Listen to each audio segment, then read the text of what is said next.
Hello mga mi, maing hapon.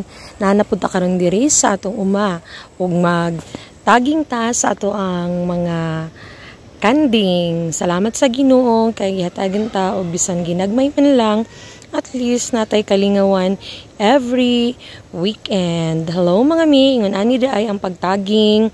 Siya na ay gibutang na more siya earrings para sa kanding na ay the nashay number. Sakit kay tanahon para sa kanding kay maghilak yun siya, pero no choice. Ayan, tapos na. Nagpakaon na pud ta karon sa ato ang mga fishy.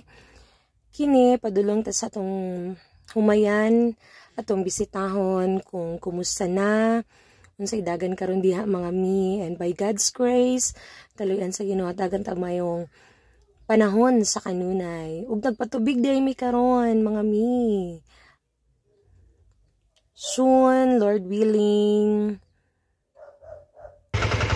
panalangin para sa dagan sa atong humayan. Thank you.